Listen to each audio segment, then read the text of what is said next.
شهر رمضان الذي أنزل فيه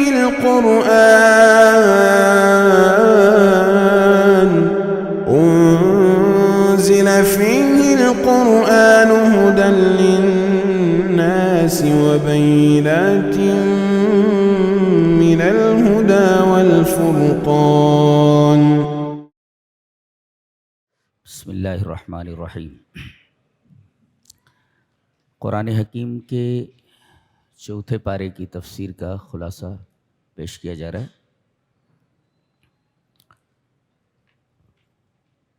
ارشاد فرمایا گیا لن تنالوا البر حتى تنفقوا مما تحبون. تم بر کو نہیں پا سکتے یا تم بر کے مقام تک نہیں پہنچ سکتے جب تک کہ تم اپنا مال محبوب اللہ کی راہ میں نہ خرچ کرو. یہ بر کا کیا مطلب ہے؟ بر کو نہیں پہنچ سکتے. ما معنی البر؟ What is the meaning of بر؟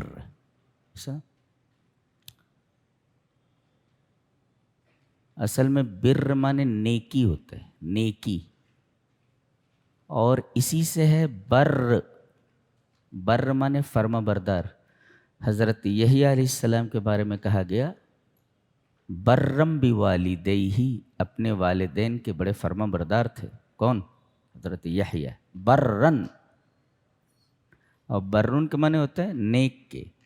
برن مانے نیکی، اور بے پر زبر دے دیجئے تو برن مانے نیک. یہ عربی زبان کی ریچنس دیکھو. تو بر کا مطلب ہوتا ہے نیک، اس کی جماعتی ابرار. اس کا مطلب یہ ہوا کہ لن تصل درجۃ الابرار التی قال فیہم یا التی قال اللہ فیہم ان الابرار لفی نعیم حتی تنفقوا مما تحبون. یعنی تم ابرار کے درجے تک نہیں پہنچ سکتے، وہ ابرار جن کے بارے میں اللہ نے فرمایا ہے کہ ان الابرار لفی نعیم، کہ ابرار یہ جنت میں ہوں گے. پتہ یہ چلا کہ اگر جنت میں جانا ہے تو اپنا مال محبوب اللہ کی راہ میں خرچ کرو. تو ترتیب اس طرح کر لیں، جو اللہ کی راہ میں اپنا مال محبوب خرچ کرتا ہے وہ بر ہے، اور جو بر کے درجے پر پہنچ گیا اس کے لیے جنت ہے. لہذا جو آدمی اپنا مال محبوب اللہ کی راہ میں خرچ کرے وہ جنت میں ہے. گویا کہ منطق میں یہ قیاس کی شکل اول ہے جس کا نتیجہ قطعی ہوتا ہے. چلو اس کا مائنر پریمس اور میجر پریمس بنا کے اس کا کنکلوژن نکالتے ہیں کہ من ينفق مالہ المحبوب فہو بر. یہ ہوا میجر پریمس، یہ صغرا ہے. وَكُلُّ بَرٍ لَهُ نَعِيمٌ فِي ضَوْءِ هَذِهِ الْآيَةِ إِنَّ الْأَبْرَارَ لَفِي نَعِيمٍ. تو جو مڈل ٹرم ہے، حد اوسط جو مقرر ہو رہا ہے، اس کو گرائیے تو نتیجہ نکلے گا کہ مَن يُنفِقُ مَالَهُ الْمَحْبُوب لَهُ نَعِيمٌ. جو اللہ کی راہ میں اپنا مال محبوب خرچ کرتا ہے اس کے لیے جنت ہے. یہ قیاس کی شکل اول ہے جس کا نتیجہ قطعی ہوتا ہے. تو لن تنالوا البر حتى تنفقوا مما تحبون، تم درجہ ابرار تک نہیں پہنچ سکتے جب تک کہ اپنا مال محبوب خرچ نہ کرو. الٹا لے لو، پھر سے کہتے ہیں جو آدمی اپنا مال محبوب اللہ کی راہ میں خرچ کرے وہ بر ہے. اچھا، اور جو بر ہے وہ ابرار کے زمرے میں داخل ہے، اور اللہ نے تمام ابرار کے لیے فرمایا ہے کہ ان کے لیے جنت ہے. اب ادھر سے لے لو، جنہیں جنت میں جانا ہو وہ ابرار بنے، اور جنہیں ابرار بننا ہو وہ اللہ کی راہ میں اپنا مال محبوب خرچ کریں. یہ وہ مطلب ادھر سے بھی اور ادھر سے.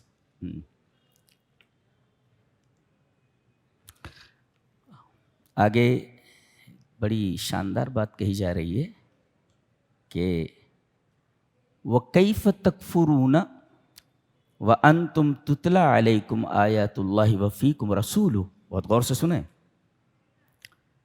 کہ تم کیسے انکار کر سکتے ہو جی اللہ کا، اس کے رسول کا، یا اسلام کے کسی بتائی ہوئے قانون کا، کسی اصول کا، کسی ضابطے کا، کسی قاعدے کا کیسے انکار کر سکتے ہو؟ کب؟ وَأَنْتُمْ تُتْلَى عَلَيْكُمْ آیَاتُ اللَّهِ، جبکہ تمہارے سامنے اللہ کی آیتیں تلاوت کی جاتی ہیں. وَفِيكُمْ رَسُولُهُ، اور تمہارے درمیان اللہ کا رسول ہے. کیا معلوم؟ معلوم یہ ہوا کہ افکار الالحاد تنمو عندما تقصر فی بث رسالت القرآن والسنت فی الناس.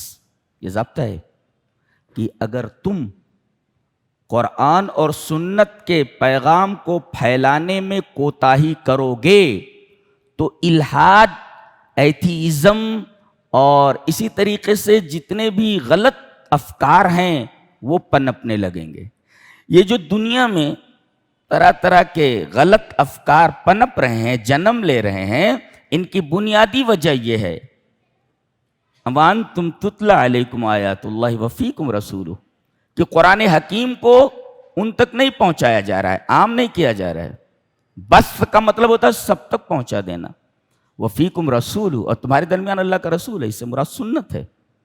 تو اگر قرآن اور سنت کے پیغام کو پہنچانے میں آپ کوتاہی کریں گے تو اس کوتاہی کا نتیجہ یہ ہوگا کہ الحاد کے جراثیم زمین سے نکلنا شروع ہو جائیں گے، نکلنے لگیں گے جی. تو افکار الالحاد تنمو عندما تقصر فی بث رسالت القرآن والسنت فی الناس. یہ بنیادی وجہ ہے اس کی، افکار الحاد کے پنپنے میں.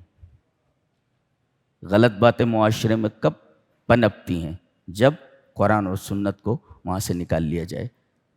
سوسائٹی کب خراب ہوتی ہے؟ جب قرآن اور سنت کا پیغام وہاں موجود نہیں ہوتا. گھر کیسے خراب ہوتا ہے؟ آئلی نظام کیسے برباد ہوتا ہے؟ اس کی بنیادی وجہ یہی ہے وَأَنْتُمْ تُتْلَى عَلَيْكُمْ آیَاتُ اللَّهِ وَفِيكُمْ رَسُولُهُ. ایک ضابطہ دیا گیا ہے زندگی کا، جی جینے کا، ایک گھر کے لیے، سوسائٹی کے لیے، ملک کے لیے، پوری دنیا کے لیے. یہ ایک پیغام ہے، اس پیغام کو عام کیا جائے. کیا؟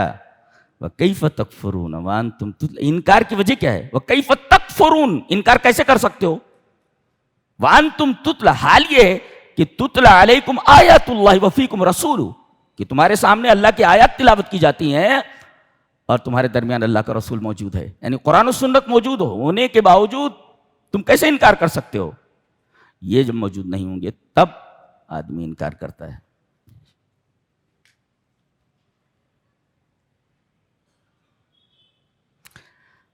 آگے ایک بات کہی جا رہی ہے یا ایھا الذین آمنوا اتقوا اللہ حق تقاتہ ولا تموتن الا وانتم مسلمون. دو باتیں بتانا چاہتا ہوں اس آیت کریمہ کی روشنی میں. اے ایمان والو، تم اللہ سے اس طرح ڈرو جیسا کہ اس سے ڈرنے کا حق ہے. اتقوا اللہ تو سمجھ میں آتا ہے، اللہ سے ڈرو، ٹھیک ہے. حق تقاتہ، جیسا کہ اس سے ڈرنے کا حق ہے، اس کا کیا مطلب ہے؟ کہا جائے اللہ سے ڈرو، ٹھیک ہے، لیکن جیسا کہ اس سے ڈرنے کا حق ہے، اس کا کیا مطلب ہے؟ مفسرین نے اس کی تفسیر کی ہے ان یذکر فلا ینسى وان یطاع فلا یعصى وان یشکر فلا یکفر. اللہ کی اطاعت کی جائے، اس کی نافرمانی نہ کی جائے. اللہ کو یاد کیا جائے، اسے بھولا نہ جائے. اور اللہ تبارک و تعالی کا شکر کیا جائے، ناشکری نہ کی جائے. یہ تین چیزیں اگر آدمی اختیار کر لے تو گویا کہ وہ تقوی اس طرح اختیار کر رہا ہے جیسا کہ تقوی اختیار کرنے کا حق ہے. یہ تین چیزیں. اگلا ٹکڑا قابل غور ہے وَلَا تَمُوتُنَّ إِلَّا وَأَنْتُمْ مُسْلِمُونَ. نہ مرو مگر مسلمان ہو کر. ہمارے اختیار میں ہے کہ ہم مسلمان ہو کر مریں؟ اگر آدمی کے اختیار میں ہو تو ہر آدمی اسلام پر مرنے کی کوشش کرے گا کہ میں اسلام پر مروں. یہاں حکم دیا جا رہا ہے وَلَا تَمُوتُنَّ إِلَّا وَأَنْتُمْ مُسْلِمُونَ, تم مرو مسلمان ہو کر مرو. ارے بھائی ہمارے اختیار میں کہاں ہے؟ کیا مطلب ہے اس کا؟ مطلب یہ ہے کہ من عاش علی شیء مات علیہ, جس آدمی کی زندگی جس چیز پر گزری ہوگی اسی کے اوپر اس کی موت ہوگی. یہ قاعدہ ہے. اگر آپ کی زندگی اسلام کے اوپر گزری ہے تو آپ کی موت بھی اسلام کے اوپر ہوگی. زندگی جیسی آپ کی گزری ہے موت بھی اسی طریقے کی ہوگی. من عاش علی شیء مات علیہ, جس کی زندگی جس چیز کے اوپر گزری ہے اسی کے اوپر اس کی موت ہوگی. یہ قاعدہ ہے, یہ ضابطہ ہے, یہ بتایا گیا. لہذا اگر اسلام کے اوپر مرنا ہے تو ضروری یہ ہے کہ پوری زندگی اسلام کے اصولوں پر گزاری جائے. ھذا معنی وَلَا تَمُوتُنَّ إِلَّا وَأَنْتُمْ مُسْلِمُونَ. اس کے بعد فرمایا گیا وَاعْتَصِمُوا بِحَبْلِ اللَّهِ جَمِيعًا وَلَا تَفَرَّقُوا. بہت غور سے سنیں, متوجہ ہو جائیں. اللہ کی رسی کو مضبوطی سے تھام لیں.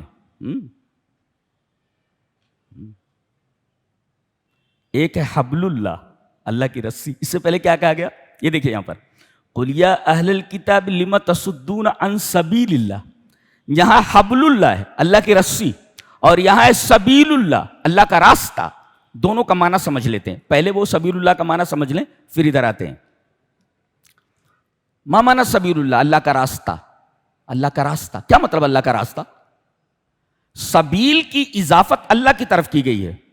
اللہ کا راستہ, جی اللہ کے راستے کا کیا مطلب؟ ایک مطلب تو اس کا ہے لہو معنیان, دو معنی ہیں اس کے. ایک تو یہ کہ ھذا طریق وضعہ اللہ, اللہ تبارک و تعالی نے اس راستے کو بنایا ہے, یہ مطلب ہے. تو ہوا اللہ کا راستہ, یعنی اللہ نے اس راستے کو بنایا ہے. اچھا, اور دوسرا معنی ہے سبیل اللہ الموصل الی اللہ, یہ راستہ اللہ کا ہے. کیا مطلب؟ اللہ کا راستہ, یہ اللہ تک پہنچنے والا راستہ ہے. جی اگر اس راستے سے ہٹے تو پھر اللہ تک نہیں پہنچ سکتے. اچھا, اب یہ سبیل اللہ کیا ہوتا ہے؟ کون سا راستہ؟ ممیز کر کے بتائیے, ڈیفرینشیٹ کیجئے, ڈیفرینشیٹ کیجئے. یہاں ڈیفرینشیٹ کیا گیا اس کو. کس کو؟ سبیل اللہ کو ڈیفرینشیٹ کیا گیا, ممیز کیا گیا. کہا گیا وَاعْتَصِمُوا بِحَبْلِ اللَّهِ, اللہ کی رسی کو مضبوطی سے تھامو. حبل اللہ کہہ کر کے اشارہ کیا گیا کہ دنیا میں حبال کثیرہ, دنیا میں بہت ساری رسیاں ہیں, اور ہر آدمی یہ بتا رہا ہے, یہ پکار رہا ہے آؤ اعتصموا بحبلی, میرا راستہ پکڑو, میری رسی پکڑو. ہر آدمی بول رہا ہے. کوئی کہتا ہے کہ شیخ عبد القادر جیلانی کی رسی پکڑ لو جنت میں چلے جاؤ.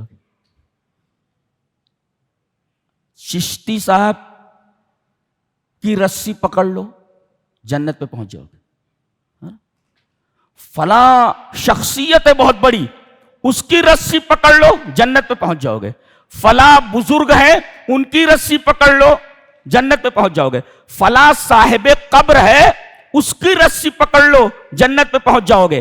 اللہ نے فرمایا فی الدنیا حبال کثیرہ, دنیا میں رسیاں بہت ہیں, یہ ساری رسیاں جنت تک نہیں لے جاتی ہیں. صرف ایک ہی رسی ہے جو اللہ تک لے جاتی ہے, وہ اللہ کی رسی ہے. حبل اللہ ممیز کر دیا گیا, ڈیفرینشیٹ کر دیا گیا, اللہ کی رسی. اور اللہ کی رسی کون سی رسی ہے؟ جی رسول نے اس کی تشریح کر کے بتایا کہ یہ قرآن ہے. جی طرفہ بِأَيْدِيكُمْ وَطَرَفُهُ بِيَدِ اللَّهِ, طرفہ بِيَدِ اللَّهِ وَطَرَفُهُ بِأَيْدِيكُمْ, یہ رسی ہے. اللہ کے رسول صلی اللہ علیہ وسلم نے ارشاد فرمایا کہ اللہ کی رسی کیسی ہوتی ہے؟ ایک رسی یہ اللہ کے ہاتھ میں ہے, ایک کنارہ, ایک رسی کے دو کنارے ہیں. طرفہ بِيَدِ اللَّهِ, اس کا ایک کنارہ اللہ کے ہاتھ میں ہے, طرفہ بِيَدِ اللَّهِ وَطَرَفُهُ بِأَيْدِيكُمْ, اور ایک کنارہ تمہارے ہاتھ میں ہے، تو جس کا دوسرا کنارہ اللہ کے ہاتھ میں ہو وہی رسی حبل اللہ ہے، وہی اللہ کی رسی ہے جسے حدیث میں بیان کیا گیا ہے، جس کا ایک سرا اللہ کے ہاتھ میں ہے، یہ رسی ہے۔ اور آپ کو معلوم ہے، وہ تو ایک بچہ بھی بتا دے گا حبل اللہ کیا ہے۔ مثلا کوئی پھسلواں راستہ ہو، کوئی طریق زلیق ہو، کوئی پھسلواں راستہ ہو جس پر آدمی پھسل جاتا ہو، اب وہاں تک جانا ہے چڑھ کر کے اور راستہ پھسلواں ہے، کیا کریں گے آپ؟ کنارے جو ہے ایک رسی باندھ دیں اور رسی کو جہاں آپ کو پہنچنا ہے وہاں کسی چیز سے باندھ دیں، اور پھر اس رسی کو جو آپ کی طرف ہے اس کے سرے کو پکڑ لیں اور پکڑتے پکڑتے آپ منزل تک پہنچ جائیں۔ دیکھیے وہ جو جگہ ہے جہاں پر وہ رسی کا سرا بندھا ہوا ہے، ضروری ہے کہ وہ وہاں بندھا رہنا چاہیے، ورنہ آپ گر جائیں گے، اور دوسرے آپ اگر چھوڑ دیں گے تب بھی گر جائیں گے، اگر بندھا ہوا نہ ہو تب بھی گر جائیں گے آپ، اور اگر آپ کے ہاتھ میں نہ ہو تب بھی آپ پھسل جائیں گے۔ ضروری یہ ہے کہ پہلے باندھیں اس کو اور اس کے بعد پھر آپ اس کو مضبوطی سے پکڑیں۔ اچھا، اعتصام کہا گیا، صرف پکڑنا نہیں کہا گیا، اعتصام کا مطلب مضبوطی سے تھامنا، ہلکے پکڑو گے پھسل جاؤ گے، تو اعتصام کا مطلب ہے تمسک، مضبوطی سے پکڑنا۔ اگر رسی کو آپ نے ڈھیلا پکڑا گر جائیں گے آپ، رسی کو مضبوطی سے پکڑو اور پہلے وہاں باندھو۔ اس کا مطلب یہ ہے کہ وہ سرا اللہ تبارک و تعالیٰ کے ہاتھ میں ہے، اور ایک سرا آپ کے ہاتھ میں ہے، یہ رسی قرآن حکیم ہے، ایک سرا اللہ کے ہاتھ میں اور ایک سرا تمہارے ہاتھ میں ہے، تو اب اس کو مضبوطی سے پکڑو، ڈھیلا پکڑو گے تو پھسل جاؤ گے، اور یہ رسی پکڑ کر کے آپ اللہ تک پہنچ جائیں۔ اس لیے کہ طرفہ بیدیکم و طرفہ بید اللہ، اس کا ایک کنارہ اللہ کے ہاتھ میں اور ایک کنارہ تمہارے ہاتھ میں، ھذا حبل اللہ۔ اور دنیا کی جتنی بھی رسیاں ہیں یہ منزل تک نہیں لے جاتی ہیں، ساری کی ساری رسیاں منزل سے آدمی کو دور کر دیتی ہیں۔ دنیا کے تمام لوگ اپنی اپنی رسیوں کی طرف بلا رہے ہیں، یہ رسیاں اللہ تک نہیں پہنچا سکتی آپ کو، اس لیے کہ قرآن بھی اس کے خلاف ہے اور حدیث بھی اس کے خلاف ہے۔ تو آپ ایکسپلین کر لیں گے حبل اللہ کی؟ کوئی بتائے سبیل اللہ کیا ہے تو آپ بتائیں گے حبل اللہ۔ اچھا، حبل اللہ اللہ کا راستہ، اللہ کی رسی ہے۔ اچھا، یہ رسی کیسی ہے؟ حدیث میں بتایا گیا اس کا ایک کنارہ اللہ کے ہاتھ میں ہے اور ایک کنارہ تمہارے ہاتھ میں ہے، مضبوطی سے پکڑو نہ پھسل جاؤ گے۔ وَاعْتَصِمُوا بِحَبْلِ اللَّهِ جَمِيعًا، اور ایک آدمی نہیں، سب مل کر کے، سب سے کہا جا رہا ہے، ہاں یہ نہیں کہ فلاں صاحب پکڑ لیں، فلاں صاحب پکڑ لیں، فلاں، تم سب، all of you، جمیعاً، all of you، nothing exception، کوئی بھی یہاں پر استثناء نہیں ہے، بلکہ سب مل کر کے پکڑو۔ اور وَلَا تَفَرَّقُوا، اب دیکھو نکتہ یہ ہے کہ اگر اللہ کی رسی کو سب مل کر مضبوطی سے تھام لیں، نقطہ اجتماع اور نقطہ اتحاد، نقطہ اعتصام اگر ایکول ہو جائے، ایک ہو جائے، تو وَلَا تَفَرَّقُوا، فرقہ بندی ختم ہو جائے گی۔ اس کا مطلب یہ ہوا کہ ہم جو فرقوں میں بٹے ہوئے ہیں، بنیادی وجہ یہ ہے کہ ہم نقطہ اجتماع قرآن اور سنت کے اوپر جمے ہوئے نہیں ہیں۔ اچھا، سنت کہاں سے لائے آپ؟ یہاں تو رسی کہی جا رہی ہے، دیکھو رسی کیسے ہوتی ہے، رسی کی دو لڑیاں ہوتی ہیں، ایسے ہوتی ہے، رسی کیسے بٹی جاتی ہے، ایسے ہوتی ہے،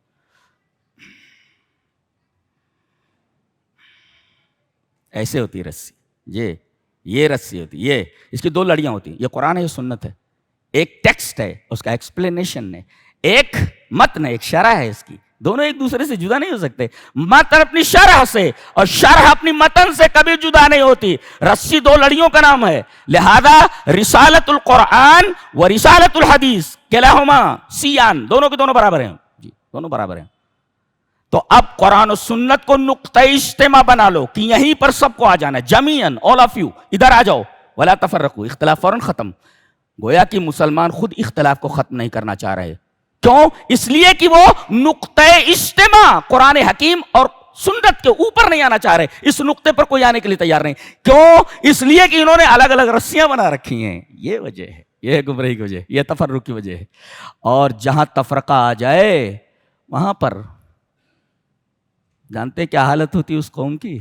وہی حالت ہوتی ہے جو حدیث میں بتائی گئی ہے کہ جیسے دسترخوان لگا ہوا ہو، قسم قسم کے کھانے ہوں اور پوری دنیا اس کھانے کے اوپر ٹوٹ پڑے. یہی حالت اس امت کا ہے. کیوں؟ اس لیے کہ نقطۂ اجتماع سے ہٹ گئی ہو.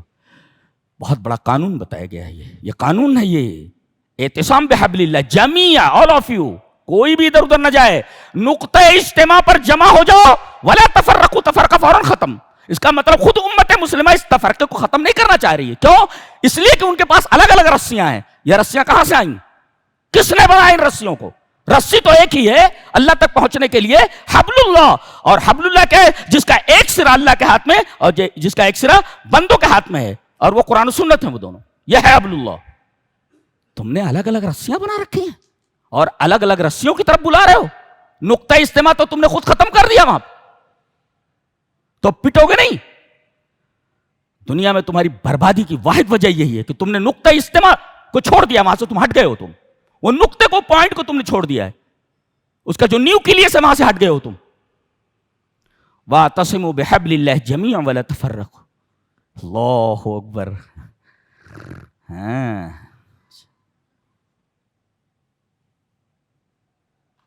اچھا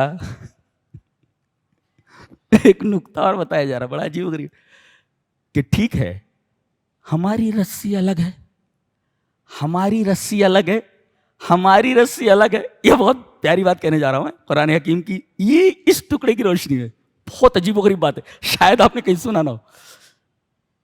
میں اپنی رسی پکڑے ہوئے ہوں. بھائی تم اپنی رسی پکڑے رہو. اے بھائی تم اپنی رسی پکڑو. اے بھیا تم اپنی رسی پکڑے رہو. تمام لوگ اپنی اپنی رسی پکڑے رہو اور پھر جمع ہو جاؤ. اللہ نے فرمایا ایسا نہیں ہوتا. یہ تو تم بدن جمع ہے، قلب جمع نہیں ہے. جی، اور نقطہ اتحاد کے لیے بدن کا جمع ہونا کافی نہیں ہے بلکہ دل کا جمع ہونا کافی ہے، ضروری ہے. اس لیے اللہ نے فرمایا فَأَلَّفَ بَيْنَ قُلُوبِكُمْ، تمہارے بدنوں کو نہیں، تمہارے دلوں کو اس نے جمع کر دیا ہے. اللہ اکبر. گویا کہ تَحْسَبُهُمْ جَمِيعًا وَقُلُوبُهُمْ شَتَّىٰ. تم سب بدن کے اعتبار سے دکھائی دیتے ہو کہ اکٹھے ہو جاؤ گے، لیکن تمہارے دل تو مختلف ہے نا. تب جب دل مختلف ہیں تو اتحاد نہیں ہوتا. جی، اگر بدن جمع ہو جائیں تو اتحاد نہیں ہوتا. حقیقی اتحاد کے لیے ضروری ہے کہ قلوب جمع ہوں. فَأَلَّفَ بَيْنَ قُلُوبِكُمْ. هذه نقطة عظیمہ. یہ بہت عجیب و غریب نقطہ ہے. سب اپنے اپنے مسلک پر ڈٹے رہو، سب اپنی اپنی رسیاں پکڑے رہو اور کہو ہم سب مسلمان ہیں اور اب کیا کرتے ہیں، ہم سب متحد ہو جاتے ہیں. لا لا لا لا لا. اصل اتحاد بدن کا نہیں، اصل اتحاد قلوب کا ہوتا ہے. دل جمع ہو جائیں. تحسبہم جمیعا وقلوبہم شتیٰ. منافقین نے کہا تھا یہودیوں سے ہم تمہارے ساتھ ہیں. ہاں، اللہ نے فرمایا تحسبہم جمیعا وقلوبہم شتیٰ. تم ان کے بدن کو جمع دیکھ رہے ہو لیکن ان کے دونوں کے دل الگ الگ ہیں. یہودیوں کا مسلک الگ ہے اور منافقین کا مسلک الگ ہے.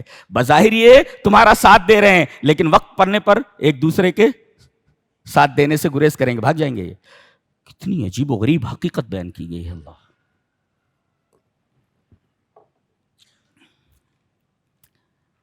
اور یہ اختلاف کتنا خطرناک ہے. اس کی شناعت اور قباحت، اس کی خطرناکی کی طرف اشارہ کیا گیا. کیا؟ وَكُنْتُمْ عَلَى شَفَا حُفْرَةٍ مِّنَ النَّارِ. شفا اے حرف اے طرف، تم آگ کے کنارے پر تھے، آگ کے کنارے پر تھے. اللہ نے تمہارے دلوں کو ملا دیا اور آگ کے اس کنارے سے تمہیں کھینچ لیا. آگ کے کنارے پر ہونے کا مطلب ہے کہ تم گرنے والے تھے. You have to fall down. گرنے ہی والے تھے تم. اللہ تبارک و تعالیٰ نے آپ کو کھینچ لیا. You were going to fall down. جانے والے تھے نا آپ، گرنے والے تھے اس میں، اور اللہ نے آپ کو کھینچ لیا. تو یہ جو آگ کا کنارہ کہا ہے، آگ سے کیوں تشبیہ دی اختلاف کو؟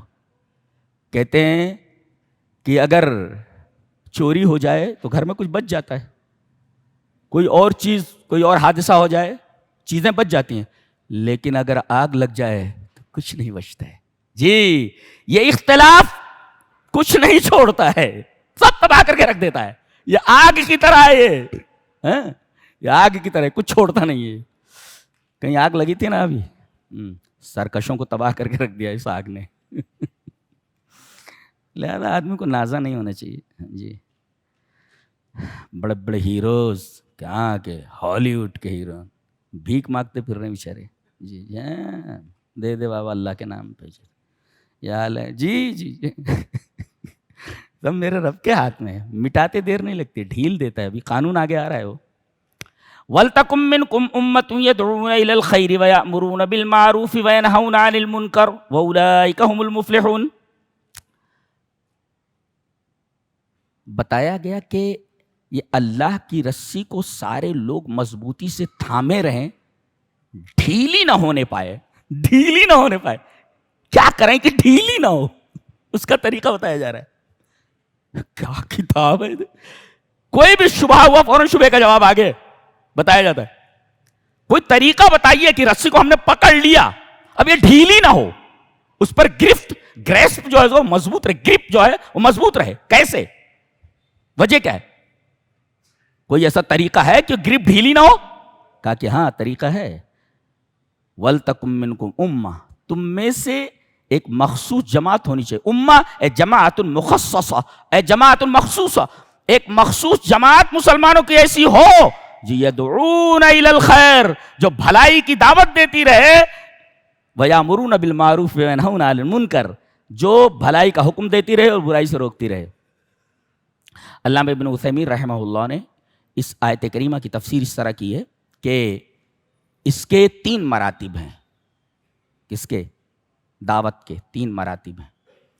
ایک مرتبہ تو یہ ہے کہ بلاؤ ان کو بھلائی کی طرف, خیر کی طرف. وہ بیان الامر بالمعروف والنہی عن المنکر, اور ان کو سمجھاؤ کہ یہ معروف ہے یہ منکر ہے. برابر, ایک مرحلہ تو یہ ہے. اور دوسرے یہ ہے کہ امر بالمعروف والنہی عن المنکر, حکم دو یہ کرنا ہے یہ, برابر, زبان سے. اور تیسرا ہے تغییر, ایک ہے زبان سے بول دینا اور ایک ہے نہیں کرنا ہی ہے. جیسے بادشاہ, یہ کام بادشاہ کا ہے, بادشاہ حاکم کا کام ہے. مثال دیتا ہوں,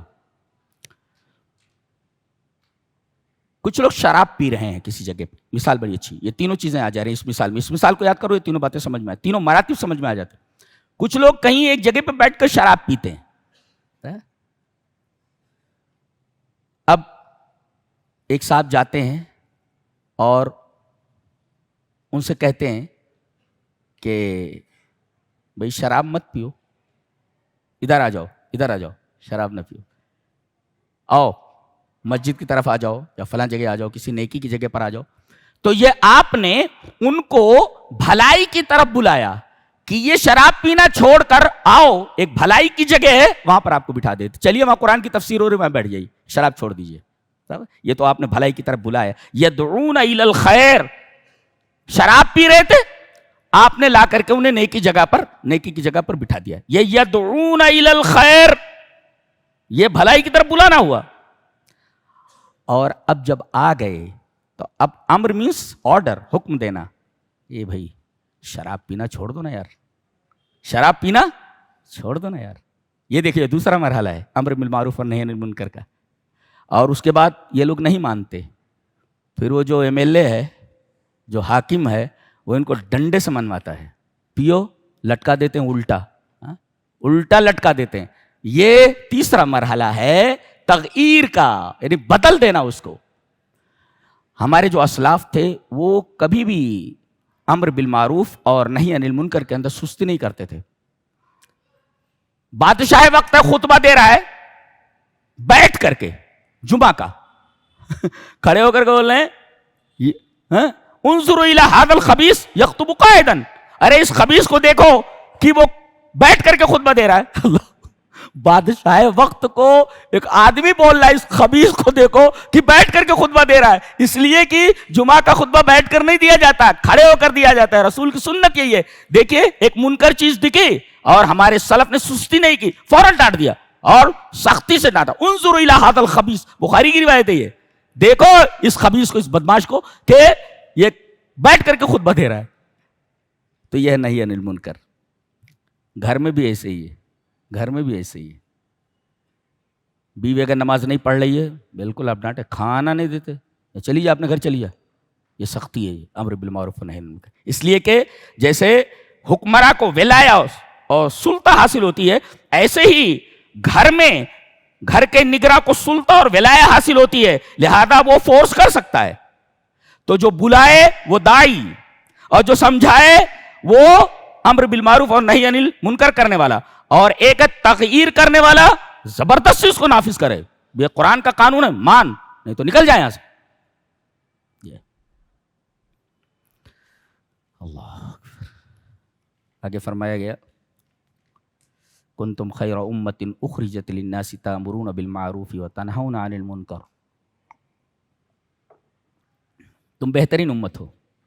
کیوں اور کس لیے؟ کس کے لیے ہو؟ تم بہترین امت ہو. کس کے لیے؟ اخرجت للناس، دنیا کے تمام لوگوں کے لیے ہو. اللہ، تمام دنیا کے لیے ہو تم، خالی اپنی کمیونٹی کے لیے نہیں ہے، اپنے مذہب کے لیے نہیں، پوری دنیا کے لیے ہو تم. یہ ہے تمہارا مقام. آج جو مسلموں اور غیر مسلموں کے درمیان جو نفرتوں کی ایک رفت ہے، ایک خلیج جو حائل ہے، اس کی بنیادی وجہ جانتے ہیں کیا ہے؟ یہی کہ آپ نے قرآن و سنت کو ان کے درمیان پھیلایا نہیں. آپ نے اسلام کو ان کے سامنے پیش نہیں کیا کہ اسلام اتنا بہترین مذہب ہے، اتنا شاندار مذہب ہے، اتنا شاندار مذہب. جانتے ہیں ابھی احمد آباد کے اندر ایک واقعہ ہو گیا ہے، ابھی آ رہا ہے وہ فیس بک وغیرہ کے اوپر. 2 منٹ پہلے، یعنی سورج غروب ہونے کے فوراً بعد انہوں نے اذان دے دیا، تو دوسرے مسلک کے لوگوں نے آ کر کے مسجد پر پتھراؤ کرنا شروع کر دیا، مارنے لگے لوگوں کو کہ تم ہمارا روزہ خراب کر رہے ہو. سوال یہ ہے کہ اس مسئلے کو بیٹھ کر حل کیا جائے کہ نبی نے کیا کہا ہے. نبی نے یہ کہا ہے کہ احتیاط یہاں نہیں ہے، بلکہ جیسے ہی سورج ڈوبے فوراً آپ افطار کریں. آپ 2-4 منٹ کا احتیاط کیوں برت رہے ہیں بھائی؟ ہم نہیں کرنا چاہ رہے، وہ ہم نہیں کرنا چاہے. تو یہ حدیث کے مطابق ہے یا حدیث کے خلاف ہے؟ کون حدیث کے مطابق کر رہا ہے اور کون حدیث کے خلاف کر رہا ہے؟ حدیث کی طرف نہیں آ رہے. وہی میں نے کہا نہیں، اختلاف کی وجہ کیا ہے؟ ابھی سامنے چل رہا ہے مسئلہ، وہ پتہ نہیں کتنے لوگ گرفتار ہوئے ہیں، FIR درج ہوئی ہیں سب. ایسا کیوں ہے؟ اس لیے کہ نقطۂ اجتماع چھوڑ دیا ہے تم نے. تو کنتم خیر امت اخرجت للناس، تم بہترین امت ہو. اخرجت للناس، تم دنیا کے تمام انسانوں کے لیے نکالے گئے ہو. تمہارا کام کیا ہے؟ تم بہترین امت ہو، یہ تمہارا سرٹیفکیٹ ہے جی، یہ تمہارا عہدہ ہے. ہو گیا، دے دیا گیا آپ کو. تمہارے کام ہاں، تم کس کے لیے، یہ کتنے لوگوں کے لیے تم نکالے گئے ہو؟ بولے تمام دنیا کے لوگوں کے لیے. تمہیں کرنا کیا ہے دنیا کے لوگوں کے لیے؟ تامرون بالمعروف وتنہون عن المنکر. دیکھیں ایک سرٹیفکیٹ ہے، اور سرٹیفکیٹ دینے کے بعد کہا گیا تمہیں ان سب کو ڈیل کرنا ہے. اچھا، یہ سرٹیفکیٹ ہے خیر امہ، تمہیں ڈیل کتنے لوگوں کو کرنا ہے؟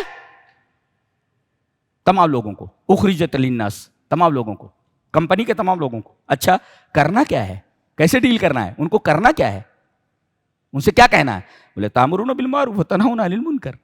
یہ تو ایک عام سا قاعدہ ہے جسے ہم اپنی دکان میں، اپنی کمپنیوں میں دیکھتے ہیں. وہی ہے، تمام لوگوں کو آپ کو کنٹرول کرنا ہے، اس لیے کہ عہدہ آپ کا کنٹرول کا ہے. اور ان کو کیا بتائیں گے آپ؟ جو کمپنی کے لائق، جو کمپنی کے مفاد میں جو چیزیں ہیں. تو کنتم خیر امت. اچھا، اب یہ آدمی جس کو خیر امت کی سرٹیفکیٹ دے دی گئی ہے، اگر یہ تامرون بالمعروف وتنہون عن المنکر نہ کرے، کمپنی کے جو قوانین ہیں ان کو لوگوں کے سامنے نہ بیان کرے، تو کیا ہوگا؟ اس کو نکال دیا جائے گا. لہذا یہ خیر امت، یہ تامرون بالمعروف کی وجہ سے وتنہون عن المنکر، یعنی سبب الخیریت ہوا الامر بالمعروف والنہی عن المنکر. فاذا زالت الصفہ زالت الخیریہ. اگر صفت سرٹیفکیٹ باطل ہو جائے تو خیریت باطل ہو جائے، تم کو عہدے سے نکال دیا جائے گا. لہذا تم سب عہدے سے نکال دیے گئے ہو، اس لیے کہ تمہارے اندر سے خیریت کا جو سبب ہے وہ ختم ہو گیا. خیریت کا سبب کیا ہے؟ تامرون بالمعروف وتنہون عن المنکر. ہذا عجیب.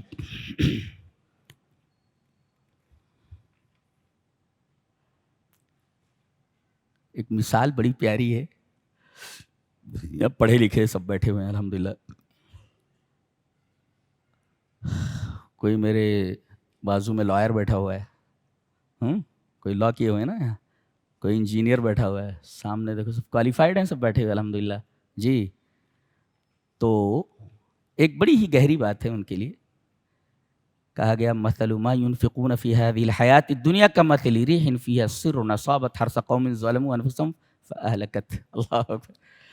ان لوگوں کی مثال جو خرچ کرتے ہیں اس دنیا میں لیکن اللہ کے لیے خرچ نہیں کرتے.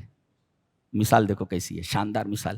کہتے کمثل ریح فیہا سر، ایک ہوا آئی، ہوا کے اندر سر ہے. سر کا مطلب صاد سے سر. صوت لہیب النار، آگ کے شعلے کی جو آواز ہوتی ہے. لکڑیاں بہت ساری ہوں اور آگ لگا دی جائے تو آگ چڑھ چڑھ چڑھ چڑھ چڑھ چڑھ، یہ جو چڑھ چڑھ کی آواز ہوتی ہے یہ صوت لہیب النار ہے. یہ آگ کے شعلوں کی آواز ہے. صوت لہیب النار، آگ کے شعلوں کی آواز ہے. یہ چڑھ چڑھ چڑھ چڑھ کر کے نہیں پتہ چلتا ہے کہ شعلے بہت زیادہ بڑھ رہے ہیں. تو کہتے ہیں جو اس دنیا میں خرچ کرتے ہیں لیکن اللہ کے لیے خرچ نہیں کرتے، مثال ایسی ہے جیسے ایک ہوا ہو جس کے اندر آگ کے شعلے ہوں جو چڑھ چڑھ کر رہے ہوں، اور ہر قوم، اور اس آدمی کی کھیتی کے اوپر پہنچ گئی ہو یہ آگ، فَأَهْلَكَتْ، پوری کھیتی جلا کر رکھ دی ہو. کتنی شاندار مثال ہے. اس کو بلاغت میں تشبیہ مرکب کہتے ہیں. ایک حال کو دوسرے حال سے تشبیہ دینا، تشبیہ مرکب ہے. یہ تشبیہ مرکب ہے، ایک حال کو ایک حال سے تشبیہ دینا. بہت خوبصورت تشبیہ ہے. یعنی کیا بات، ایک بات کہی جا رہی ہے کہ اگر اللہ کے لیے خرچ نہیں کر رہے ہو تو تمہارا خرچ کرنا بیکار ہے. سیدھا سا مسئلہ، سیدھی سی بات ہے. لیکن بات کو کتنے حسین پیرائے میں کہا گیا ہے.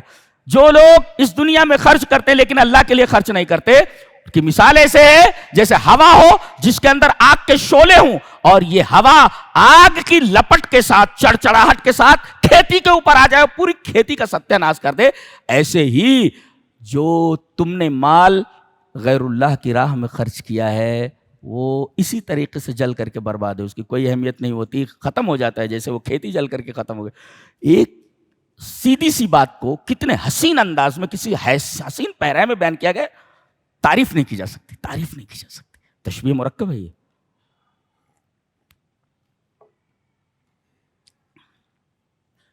آگے بدر کا واقعہ ہے. اس میں 70 لوگ ہیں کل، جی، جس میں 313 میں 70 اونٹ ہیں، 2 گھوڑے ہیں، باقی سب پیدل ہیں. 313 لوگوں میں کتنے لوگ ہیں جو گھوڑے پر ہیں؟ 2 لوگ ہیں. اونٹوں پر کتنے ہیں؟ 70 اونٹ ہیں، باری باری سے چڑھ رہے ہیں. 313 کا لشکر ہے جس میں صرف 2 گھوڑے ہیں، 70 اونٹ ہیں جن پر باری باری سے لوگ سوار ہو رہے ہیں، باقی سب پیدل ہیں. اس چھوٹی سی جماعت کو اللہ تبارک و تعالی نے اسی رمضان کے مہینے میں فتح عنایت فرمائی ہے ایک لشکر جرار کے اوپر. کیوں؟ فتح کی وجہ کیا ہے؟ نصرت کیا ہے؟ فتح کی وجہ یہ ہے کہ ان کے اندر 2 باتیں تھیں، بتایا گیا. وَإِن تَصْبِرُوا وَتَتَّقُوا، تصبروا امام الْأَعْدَاءِ، دشمن کے سامنے ڈٹ جانا، یہ ہے، یہ ڈٹے ہیں، اگرچہ ساز و سامان نہیں ہے، ڈٹے ہوئے ہیں، یہ ہے صبر. اور وَتَتَّقُوا، گناہوں سے بچنا، رسول کی نافرمانی نہیں کرنا، اللہ کی نافرمانی نہیں کرنا. صبر اور تقوی یہ 2 اسباب تھے ان کی فتح کے، اور یہی دونوں چیزیں غائب ہو گئی تھیں احد میں. لہذا یہاں 70 تو مارے گئے تھے اور 70 گرفتار ہوئے تھے. کہاں؟ میدان بدر میں. اس کا الٹا ہوا کہ میدان احد میں 70 صحابہ مارے گئے. بدر میں 70 کفار قریش مارے گئے تھے اور احد میں 70 صحابہ مارے گئے. کیوں؟ یہاں فتح نصیب ہوئی، وہاں جیتی ہوئی جنگ کیوں ہار گئے؟ بنیادی وجہ یہ تھی کہ یہاں پر صبر اور تقوی تھا، اور وہاں صبر اور تقوی دونوں نہیں تھا. جی، تقوی کہاں؟ اللہ کے رسول نے کہا تھا ہٹنا نہیں، ہٹ گئے ہو. اور صبر نہیں ہوا، ارے مال غنیمت لوٹ رہے ہیں یہ لوگ بھی وہاں آ گئے. ایثار الدنیا علی الآخرہ. جی، ان دونوں چیزوں کی وجہ سے ہار ہوئی.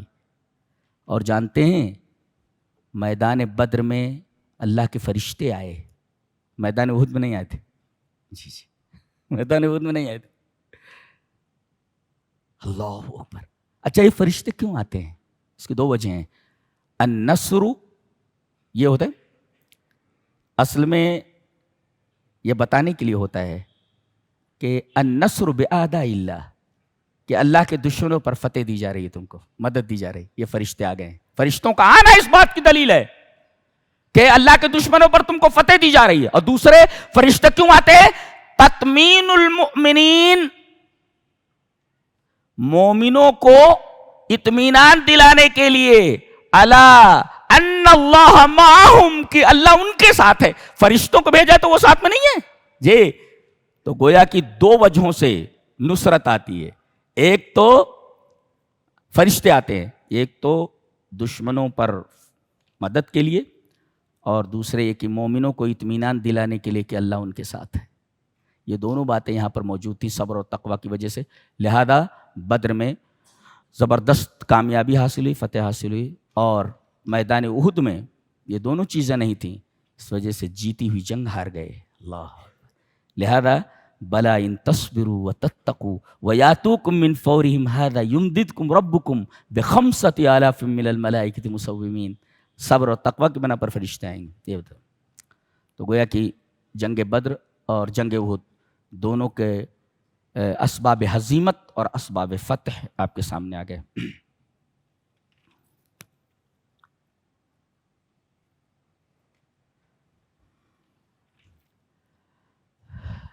پورا سب قوانین ہے. اللہ اکبر. کیا بیان کیا جائے, کیا چھوڑا جائے. جی جی.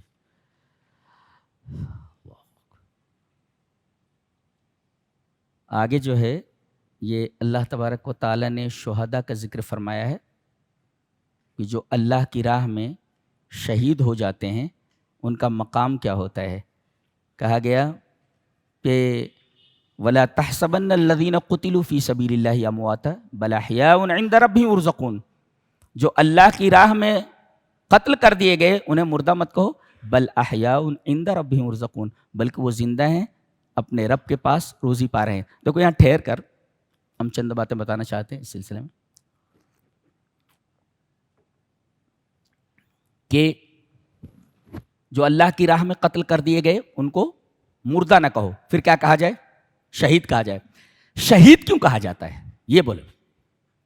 ٹھیک ہے, جو اللہ کی راہ میں قتل کر دیے گئے ان کو مردہ مت کہو, کیا کہنا ہے, شہید کہو. شہید کیوں کہا جائے, مانا شہید, یہ شہید ہے.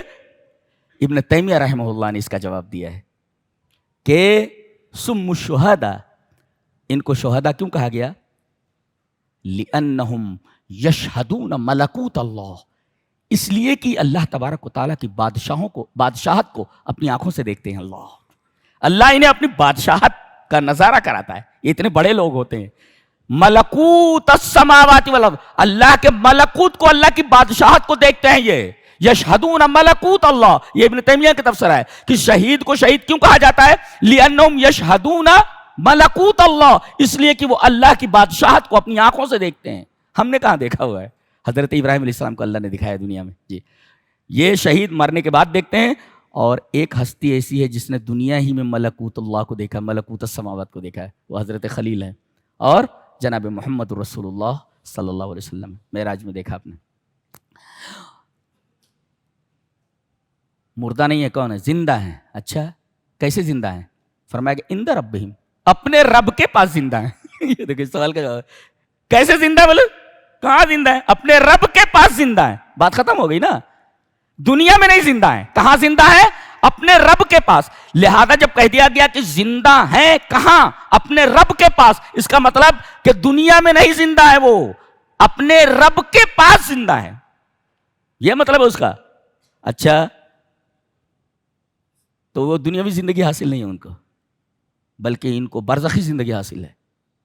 اچھا, ایک عجیب بات ان کے لیے اور بھی ہے کہ ان کے لیے یہ برزخ نہیں ہوتا, یہ ڈائریکٹ جنت میں چلے جاتے ہیں, یہ ڈائریکٹ جنت میں جاتے ہیں, لیکن اپنے بدن کے ساتھ نہیں. ہاں, بدن کے ساتھ نہیں, بدن کے ساتھ قیامت میں اٹھیں گے. تب تک کہاں رہیں گے وہ, روح ادھر نہیں رہتی ان کی قبروں میں یا کہیں بھی, بلکہ ان کی روحوں کو جنت میں ڈال دیا جاتا ہے. یہ پرندے ہوتے ہیں سبز رنگ کے, ان کے پوٹوں میں ڈال دیا جاتا ہے ان کی روحوں کو, اور یہ پوری جنت کے اندر, پورے جنت کے باغوں میں گھومتے رہتے ہیں. اللہ اکبر. یہ شہداء ہیں, بہت عجیب و غریب زندگی ہے ان کی. بل احیاء عند ربہم. اللہ اللہ اللہ, شہید معمولی تھوڑی ہوتا ہے. اچھا, شہداء کی ایک اور خصوصیت حدیث میں بتائی گئی ہے کہ دنیا کا کوئی آدمی مرنے کے بعد دنیا میں آنے کے لیے نہیں بولے گا. اللہ پوچھے گا دنیا میں جانا چاہتے ہو, کوئی نہیں بولے گا دنیا میں جانا ہے. مصیبت کی جگہ ہے بھائی, پریشانی کی جگہ ہے. اللہ فرمائے گا دنیا میں جانا چاہتے ہو؟ کوئی ہاتھ نہیں اٹھائے گا، شہداء ہاتھ اٹھائیں گے، ہم دنیا میں جانا چاہتے ہیں۔ کس لیے جانا چاہتے ہو؟ تاکہ تیری راہ میں پھر قتل کیے جائیں، پھر مارے جائیں۔ اللہ اکبر، کیسے لوگ ہیں یہ، اللہ اکبر، کیسے لوگ ہیں یہ، ہاتھ اٹھا دے رہے ہیں ہمیں دنیا میں پھر سے جانا ہے۔ کس لیے جانا ہے؟ تیری راہ میں مرنے کے لیے جانا ہے، بس مرنے کے لیے۔ بہت بڑے لوگ ہوتے ہیں شہید لوگ، ہر آدمی کو شہید نہیں کہا جا سکتا، یہ اتنے بڑے لوگ ہوتے ہیں، دیکھ رہے ہیں آپ، ان کے لیے ساری کی ساری اسپیشلٹیز ہیں۔ مرنے کے بعد کتنی اسپیشلٹیز ہیں۔ مردہ نہ کہو، ٹھیک ہے، کون ہے؟ زندہ ہیں۔ اچھا زندہ ہیں، کیسے زندہ ہیں؟ یہ دنیا کی زندگی نہیں ہے، عند ربہم، ان کے رب کے پاس ان کی زندگی ہے۔ یرزقون، ان کو روزی دی جا رہی ہے۔ اللہ، کیا روزی ہے؟ اسے مجہول رکھا گیا، پتہ نہیں کون سی روزی دی جا رہی ہے، مجہول ہے۔ اور کسی چیز کو ابہام کے پیرائے میں بیان کیا جائے، دینا ہے ہمیں، تمہیں، آپ کو ہمیں دینا ہے تمہیں۔ اب آدمی خوش ہو جائے گا، پتہ نہیں کتنا دے گا یہ۔ اللہ فرما رہا ہے رزق دیے جا رہے ہیں، یہ ابہام ہے، اور ابہام کے اندر توسع ہوتا ہے، پتہ نہیں کتنی رزق دیا جا رہا ہے، کیسے دیا۔ اللہ اکبر، اس یرزقون کی تفسیر نہیں کر سکتے آپ، اس لیے کہ مکمل مبہم ہے یہ، مکمل مبہم ہے یہ۔ اللہ اکبر۔ ایک نکتہ اور، پہلے یہ کہا گیا اپنے رب کے پاس ہیں، پھر روزی دیے جا رہے ہیں۔ پہلے یہ کہا جاتا یرزقون عند ربہم، روزی دیے جا رہے ہیں اپنے رب کے پاس۔ لا لا لا، سب سے بڑی روزی اللہ کا قرب ہے۔ عندہ مانے پاس، اور عندہ یہ کلمۃ عندہ تقتضی قرب اللہ، اللہ تبارک و تعالیٰ کے قرب کو بیان کرتا، اللہ کے پاس ہیں یہ، اور کہتے ہیں لِأَنَّ أَعْظَمَ الرِّزْقِ قُرْبُ اللَّهِ، اس لیے کہ اللہ تبارک و تعالیٰ، لِأَنَّ جَوَارَ اللَّهِ أَعْظَمُ الرِّزْقِ، اللہ کا پڑوس سب سے بڑا رزق ہے، کہ وہ اللہ کے پاس ہیں۔ اللہ کے پاس ہیں وہ، اس سے بڑا رزق کیا ہو سکتا ہے؟ ہاں یہ ہے بل احیاء عند ربہم کو پہلے کہا گیا، ان جوار اللہ اعظم الرزق، اللہ کا پڑوس سب سے بہترین رزق ہے۔ اس وجہ سے دیگر جو ارزاق ان کا تذکرہ بعد میں کیا گیا، اور سب سے جو عظیم رزق ہے اللہ تبارک و تعالیٰ کی قربت، اس کا ذکر پہلے کیا گیا۔ اچھا کس حالت میں ہیں یہ؟ فرحین بما آتاہم اللہ من فضلی، اللہ تعالیٰ نے اپنے جس فضل سے انہیں سرفراز فرمایا ہے، یہ اس کے اوپر نازاں ہے۔ فرحین، بہت زیادہ خوش ہیں، بہت زیادہ خوش ہیں، اللہ نے ان کو خوش کر دیا ہے۔ وَيَسْتَبْشِرُونَ بِالَّذِينَ لَمْ يَلْحَقُوا بِهِم مِّن خَلْفِهِم، اور جو ابھی ان سے ملے نہیں، ان کو یہ تاثر دے رہے ہیں، بتانا چاہتے ہیں، یہ اللہ تعالیٰ قرآن کے ذریعے ان کی تمناؤں کو ان کے سامنے رکھ رہا ہے۔ اللہ نے ہمیں ایسا نوازا ہے، مر کر آؤ اللہ کی راہ میں، اللہ کی راہ میں قربان کر کے آ جاؤ، سب اپنا سب کچھ دے۔ یستبشرون بنعمت من اللہ وفضل، ویستبشرون بالذین لم یلحقوا بہم من خلفہم اللہ خوف علیہم ولا هم یحزنون، نہ کوئی خوف ہے نہ کوئی غم ہے، یہاں سب ختم ہو گیا۔ اللہ، میدان بدر جب ختم ہوئی تو ایک آدمی نے آ کر کے بتایا کہ کفار جو ہے پھر سے تیاری کر رہے ہیں اور حملہ آور ہوا چاہتے ہیں۔ بیچارے تھکے ہوئے تو ایسے ہی تھے سب، 313 بہت تھکے ہوئے تھے۔ اللہ، اور کسی نے آ کر کے خبر دیا کہ وہ تمہیں مٹانے کے لیے پھر سے تیاری کر کے آ رہے ہیں۔ ایک تھکی ہوئی فوج کو جو مختصر ہو، اس کو اگر یہ بتا دیا جائے کہ آ رہے ہیں تمہیں پھر سے مارنے کے لیے تازہ دم لشکر، کتنے پریشان ہوں گے۔ ڈرا دیا گیا ان کو، لیکن دیکھو کیا ایمان تھا صحابہ کا، اللہ کا قربان جائیں۔ الذین قال لهم الناس، لوگوں نے ان سے کہا ان الناس قد جمعوا لکم، کہ لوگ تمہارے لیے جمع ہو رہے ہیں، فخشوہم، ان سے ڈرو، ان سے ڈرو، آ رہے ہیں تمہیں مٹانے کے لیے۔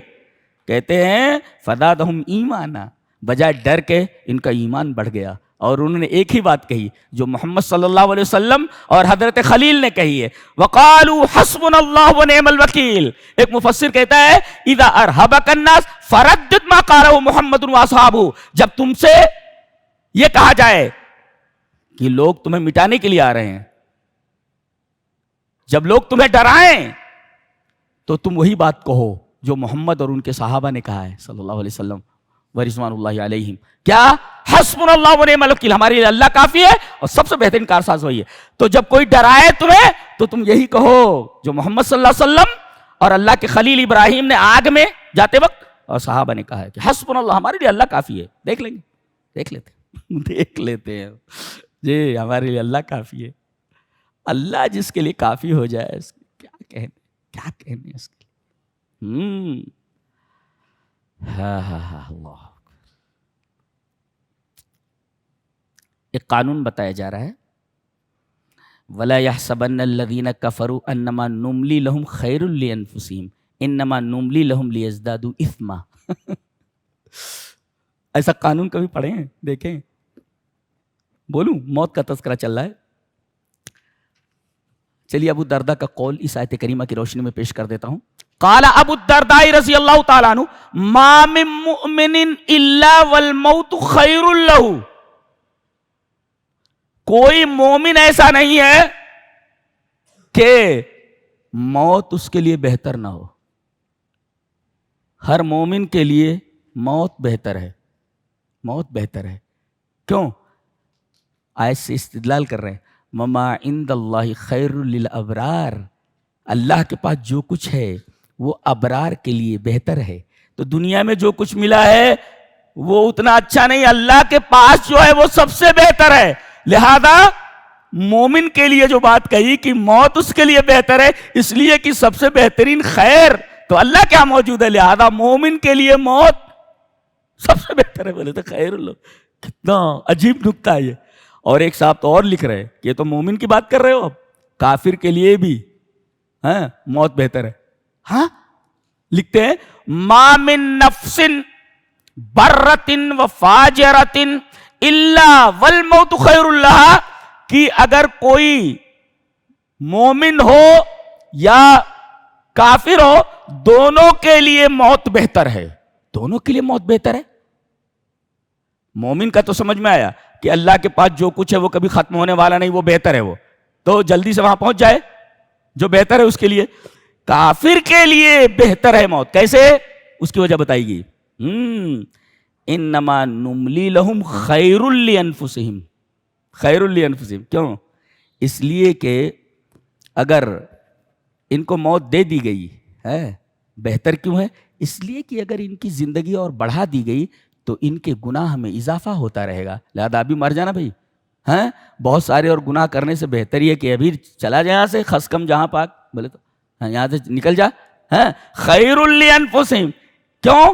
انما نملی لہم لیزدادوا اثما. اس لیے کہ جتنی ڈھیل دی جائے گی اتنا یہ گناہ کریں گے، لہذا یہیں پر زندگی ختم کر دی جائے تاکہ اور گناہ نہ کر سکے. تو ان کے لیے بہتر ہوا کہ نہیں بہتر ہوا؟ اچھا اللہ ڈھیل کیوں دیتا ہے؟ کیوں ڈھیل دیتا ہے؟ فوراً جرم کیا کسی آدمی نے فوراً سزا دے دی جائے.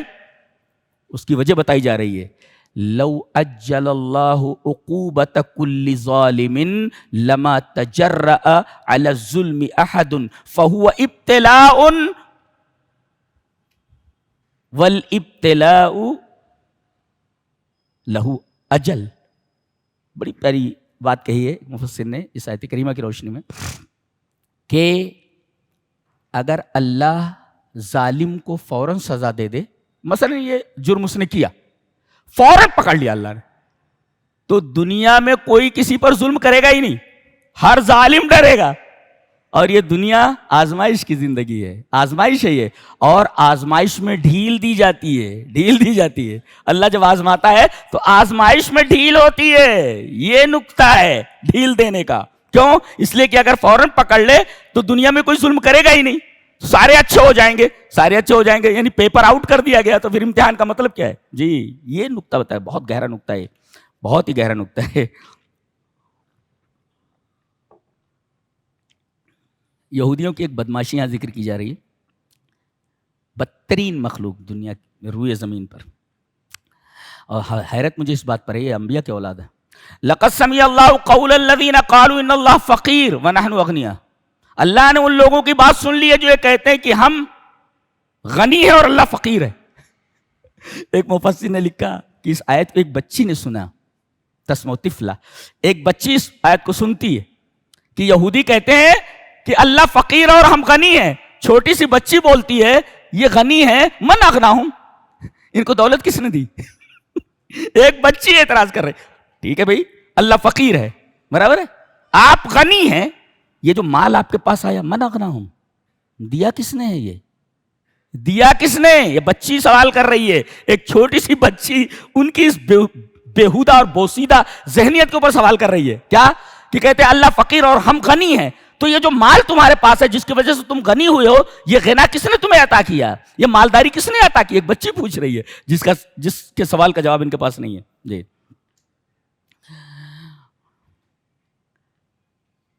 اور ایک حقیقت جو ہم سب کے لیے ہے، جس کا انکار دنیا کا کوئی شخص نہیں کر سکتا، مسلم ہو غیر مسلم ہو، عورت ہو مرد ہو، بچہ ہو جوان ہو بوڑھا ہو، کوئی بھی اس حقیقت کا انکار نہیں کر سکتا. کیا؟ کل نفس ذائقۃ الموت. جی ہر شخص کو موت کا مزہ چکھنا ہے. یہ کہہ دیا جاتا کہ ہر انسان کو مرنا ہے، ایسا نہیں کہا گیا. اللہ یہ فرمانا چاہتا ہے کہ دنیا میں بہت سے ذائقے ہیں اور ہر آدمی کا ذائقہ الگ ہوتا ہے. اسی طرح ہر چیز کا ذائقہ الگ ہوتا ہے، موت کا بھی ایک ذائقہ ہے. اور عجیب بات یہ ہے کہ دنیا کے جتنے ذائقے ہیں ان کو چکھ کر آدمی بتا سکتا ہے کہ یہ ذائقہ کیسا ہے، لیکن یہ کائنات کا واحد ذائقہ ہے کہ مرنے والا بتا نہیں سکتا کہ موت کا ذائقہ کیا ہے. کل نفس ذائقۃ الموت، یہ ذائقہ کوئی نہیں بتا سکتا، ذائقہ نہیں بتا سکتا کوئی، اس لیے کہ مرنے والا اپنے ساتھ لے کر چلا جاتا ہے پورا. اس وجہ سے ذائقۃ الموت کہا گیا. یہ موت کس لیے آتی ہے؟ اس کا جواب دیا جا رہا ہے. موت کس لیے؟ ہر آدمی کو مرنا کیوں ہے؟ اس کا جواب دیا جا رہا ہے وَإِنَّمَا تُوَفَّوْنَ أُجُورَكُمْ يَوْمَ الْقِيَامَةِ، تاکہ تم کو قیامت میں تمہارے عملوں کا پورا بدلہ دیا جائے. اگر تم نے اچھائی کی، اچھائی کا پورا بدلہ. دنیا میں کسی کی اچھائی کا پورا بدلہ نہیں ملتا. کوئی جرم کرے اس کے جرم کی قرار واقعی سزا نہیں ملتی ہے. لہذا تم آ جاؤ، یہاں آنا ہے تاکہ تمہیں بدلہ دیا جائے تمہاری اچھائیوں کا پورا اور تمہیں بدلہ دیا جائے تمہاری برائیوں کا پورا. اس لیے کہ دنیا میں پورا بدلہ دیا جانا کسی نیکی کا اور کسی بدی کا ممکن ہی نہیں ہے. لہذا جب یہ ممکن نہیں ہے تو اس وجہ سے تمہیں ہمارے پاس آنا ہے، اور ہمارے پاس آنے کے لیے ضروری ہے کہ موت کا پل کراس کیا جائے. جی موت کا پل کراس کیا جائے تب ہمارے ہاں ہوئے. کل نفس ذائقۃ الموت وانما توفون اجورکم یوم القیامہ. اچھا اس کے بعد کہا گیا فمن زحزح عن النار وادخل الجنۃ فقد فاز. حقیقی کامیابی کیا ہے؟ آج کہتے ہیں کرکٹ میچ میں فلاں جیت گیا فلاں ہار گیا، اس پر لوگ اپنی ٹیویاں پھوڑ دیتے ہیں اپنا سر ارے کیا پاگل پنا ہے بھائی، کیا پاگل پنا ہے، یہ کیا پاگل پنا ہے اللہ کے بندو، کیا پاگل پنا ہے. حقیقی کامیابی ہوتا ہے فقط فاز الفوز الحقیقی. حقیقی کامیابی کیا ہے؟ جہنم سے بچا دیا جائے اور جنت میں داخل کر دیا جائے. کہا یہاں ایک نعمت نہیں ہے، دو نعمت مستقلہ ہیں. فکلہما مستقلہ. ایک نعمت یہ ہے کہ جہنم سے بچا لیا گیا، اور دوسری نعمت یہ ہے کہ تمہیں جنت میں داخل کر دیا گیا. ہر ایک مستقل ایک نعمت ہے. جہنم سے بچا لیا جانا مستقل نعمت، اور جنت میں داخل کر دیا جانا مستقل ایک نعمت. تو فمن زحزح عن النار وادخل الجنۃ فقد فاز. یہ حقیقی کامیابی ہے کہ آدمی جہنم سے بچا لیا جائے اور جنت میں داخل کر دیا جائے. یہ حقیقی کامیابی ہے. تم کس کامیابی کے پیچھے پڑے ہو بھائی؟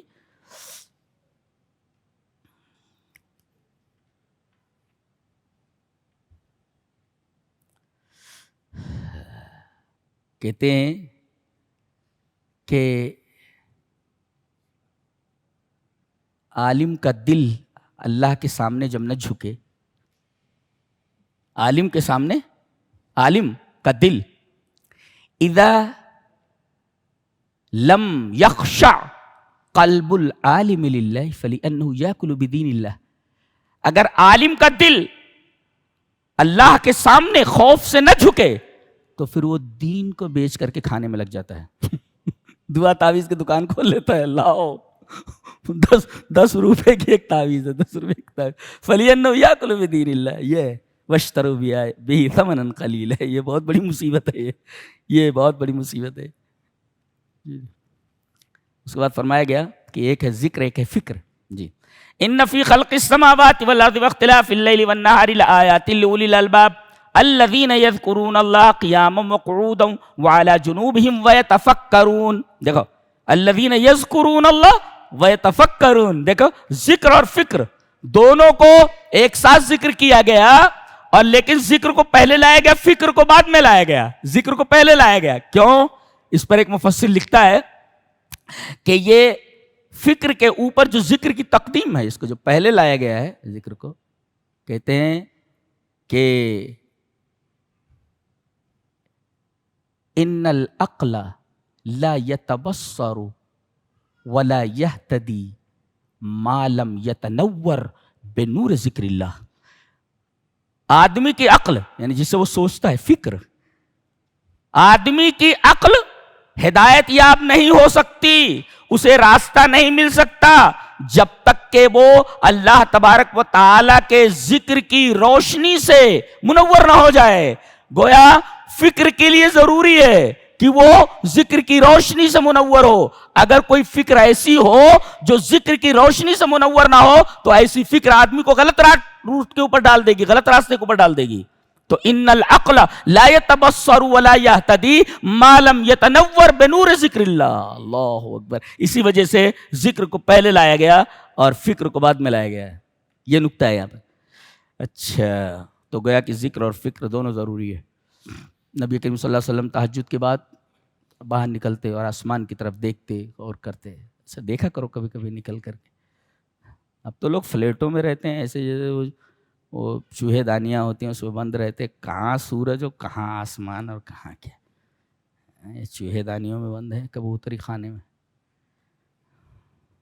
جی اس کے بعد ایک عجیب و غریب بات کہی جا رہی ہے. دیکھو یہاں 5 مرتبہ رب بنا ہے. ایک مفسر نے یہ بھی گنا ہے، اس نے کہتا ہے کہ آخر میں بالکل اس کے 5 مرتبہ رب بنا ہے. ربنا ما خلقت هذا باطلا. اچھا، ربنا انک من تدخل النار فقد اخزیتہ. ربنا اننا سمعنا منادیا ینادی للایمان ان آمنوا بربکم فآمنا. ربنا، اور اس کے بعد ربنا وآتنا ما وعدتنا علی رسلک ولا تخزنا. 5 مرتبہ ہے. 5 مرتبہ ربنا کہہ کر کے بندہ کچھ مانگ رہا ہے، اے ہمارے رب، اے ہمارے رب، اے ہمارے رب، اے ہمارے. 5 مرتبہ بولتا ہے. نتیجہ فاستجاب لهم ربهم. یہ نتیجہ بتایا گیا، فاستجاب لهم ربهم. ربنا ربنا کہہ کر کے دعا مانگ رہا ہے، 5 مرتبہ کہا اس نے. نتیجہ فاستجاب لهم ربهم. اللہ نے ربنا کہہ کر کے دعا مانگنے والوں کی دعاؤں کو قبول کر لیا ہے. لہذا فالح فی الدعاء وابشر بالاجابہ.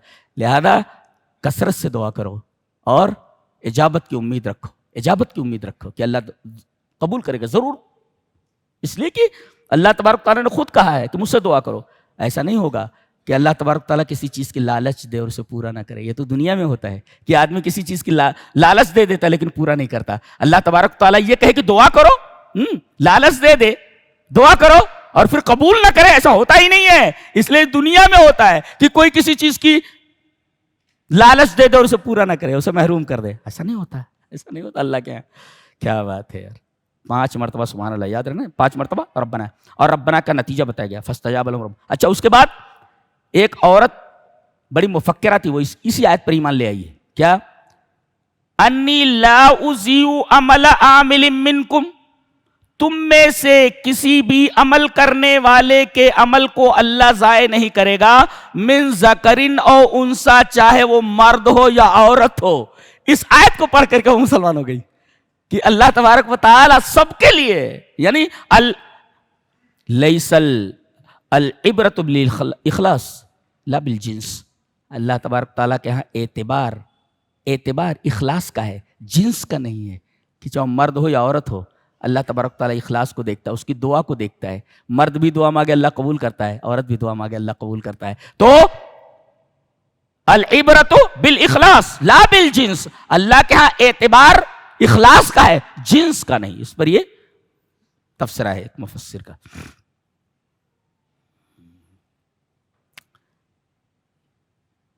یہ سورہ کریمہ ختم ہو رہی ہے. دیکھو بڑے پیارے اصولوں پر. یا ایھا الذین آمنوا اصبروا، غور سے سننا ہے نا، بہت پیاری بات ہے. یا ایھا الذین آمنوا اصبروا وصابروا ورابطوا واتقوا اللہ لعلکم تفلحون. اے ایمان والو، اصبروا صبر کرو، وصابروا اور مصابرہ کرو،